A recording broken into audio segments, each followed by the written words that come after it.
In the heart of North Africa lies a nation carved by time, forged by history, and protected by forces both natural and man-made. Egypt, the land of ancient gods and mighty pharaohs, isn't just a country, it's a living monument to endurance. For thousands of years, empires have tried to conquer it, and while some managed to occupy it for brief periods, no one has ever truly broken Egypt, not completely, not permanently. What makes Egypt so impossible to invade? The answer lies in a perfect storm of geography, military might, global diplomacy, and an unshakable national spirit. Let's begin with Egypt's natural defenses, its geography. A quick glance at the map reveals the first reason Egypt has been a nightmare for invaders. Bordered by the Mediterranean Sea to the north, the Red Sea to the east, and vast, inhospitable deserts on almost every side, Egypt is naturally shielded by landforms that make conventional invasion nearly impossible. To the west lies the scorching Libyan desert, an endless sea of sand with no roads, no water, and conditions so extreme they can cripple even the most advanced military convoys. To the east is the Sinai Peninsula, a rugged mountainous region where every pass is a potential ambush, every trail watched by Egyptian scouts who know the land like the backs of their hands. Invading from the north via the sea? That's equally hopeless. Egypt's coastline is not only fortified, it's one of the most surveilled maritime zones in the world, guarded by naval forces and coastal missile systems ready to strike at anything that dares to float too close. But geography is just the beginning. Egypt's military in 2025 ranks among the most powerful in the world. With over 500,000 active-duty soldiers and nearly 800,000 more in reserve, the Egyptian armed forces are a formidable wall of steel and discipline. Their army is equipped with American-made M1 Abrams tanks, advanced surface-to-air missile systems, Russian MiG and French Rafale fighter jets, submarines, and missile-capable frigates. They've been hardened by decades of real combat experience, from the Arab-Israeli wars to anti-terror operations in the Sinai. These are not theoretical warriors. They've bled, fought, and endured. Add to that their close coordination with global superpowers like the United States, Russia, and France, and Egypt's military becomes more than a regional force. It becomes a globally backed firewall. Then there's the matter of diplomacy.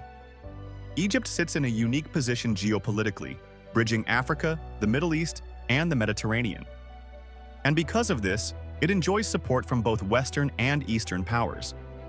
Since the signing of the Camp David Accords in the late 1970s, Egypt has been one of the largest recipients of U.S. military aid, receiving over $1.3 billion annually. This funding has kept Egypt's forces modernized, trained, and interoperable with NATO-level military strategy. At the same time, Egypt has smartly diversified its partnerships, purchasing weapons and defense systems from Russia and China, engaging in joint military drills with France and the UAE, and maintaining active roles in peacekeeping missions around the globe. In other words, any attack on Egypt risks provoking a multi-nation response. It's not just Egypt you'd be fighting, it's a diplomatic web of allies who would never let Cairo fall without consequence. And then there's the economic superweapon, the Suez Canal. Stretching 120 miles, this vital waterway connects the Red Sea to the Mediterranean and funnels nearly 12% of the world's trade through its gates. Billions of dollars worth of oil, consumer goods, and raw materials pass through the Suez daily. When the container ship Ever Given famously blocked the canal in 2021, the global economy trembled after only a few days of closure.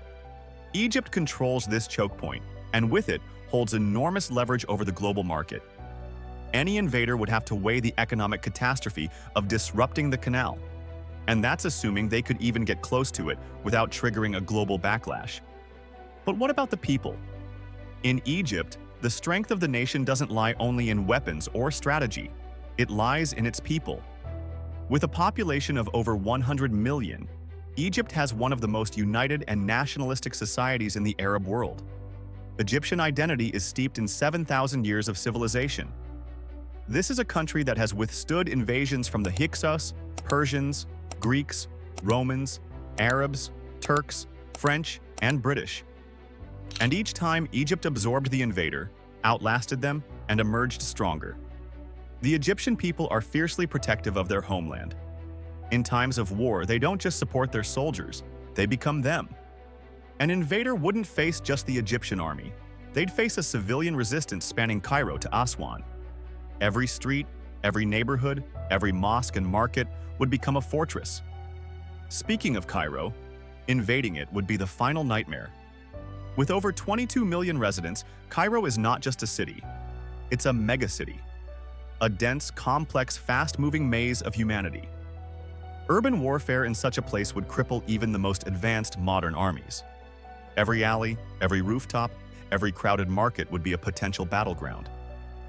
For comparison, it took the US weeks to secure parts of Baghdad, a city barely 1/5 the size of Cairo. And that was with air superiority. In Cairo, with Egyptian tanks, helicopters, and civilian fighters defending every block, any occupying force would be swallowed whole. They'd never make it out. History supports this. Napoleon tried to conquer Egypt in 1798 and was eventually driven out, his dreams of Eastern Empire collapsing under resistance and heat.